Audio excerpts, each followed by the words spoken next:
Hi అండి, అందరికీ welcome back to విరాసిమ్మ యూట్యూబ్ ఛానల్. చూస్తున్నారండి, మునక్కాయ కర్రీ అన్నంలో, వేడివేడి చపాతీలు అన్నిట్లో బాగుంటుందండి. టేస్ట్ మాత్రం సూపర్. ఒకసారి మీరు దీన్ని ఎలా ట్రై చేయాలో చూద్దామా? అదండి వీడియోలోకి.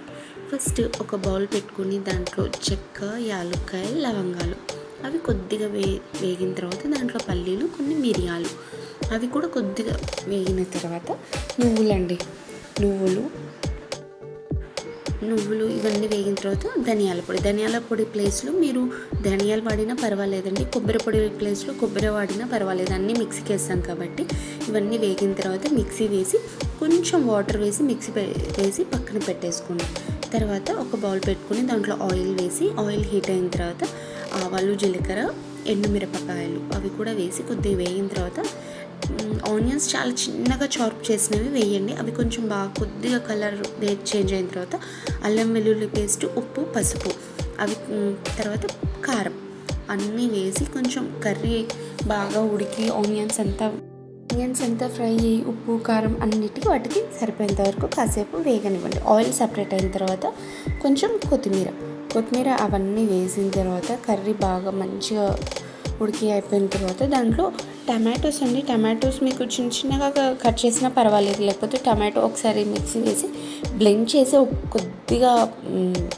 కొద్దిగా బ్లెండ్ అయిన తర్వాత వేసేయండి. కర్రీ ఇలా వేస్తే టేస్ట్ బాగుంటుంది.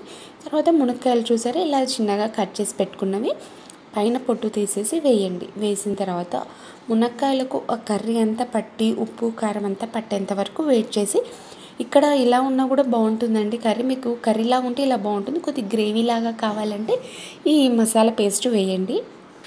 ఇలా కూడా చాలా బాగుంటుంది. మసాలా పేస్ట్ వేసిన తర్వాత కర్రీ అంతా ఒకసారి బాగా కలిపిన తర్వాత గ్రేవీ అనేది మీకు ఇంకొంచెం గ్రేవీ కావాలంటే కొద్దిగా వాటర్ ఎక్కువగానే యాడ్ చేయండి, సరిపోతుంది. ఆ కర్రీ అంతా ఉడికిన తర్వాత దాంట్లో కొంచెం మీకు కావాలంటే కసూరి మేతి కూడా వేసేయండి. అంతా బాగా ఉడికిన తర్వాత ఇంకా స్టవ్ ఆఫ్ చేయండి, అంతే. టేస్ట్ మాత్రం సూపర్ అండి. కొంచెం డిఫరెంట్గా ఉండాలంటే కూడా ఇలా ట్రై చేసి చూడండి. అన్నంలో, చపాతీలో, రొట్టెలో, దోశలో కూడా బాగుంటుందండి కర్రీ. ఓకే అండి, నా వీడియో మీకు నచ్చినట్లయితే please like, share, subscribe to my channel. Thank you అండి. Thank you for watching.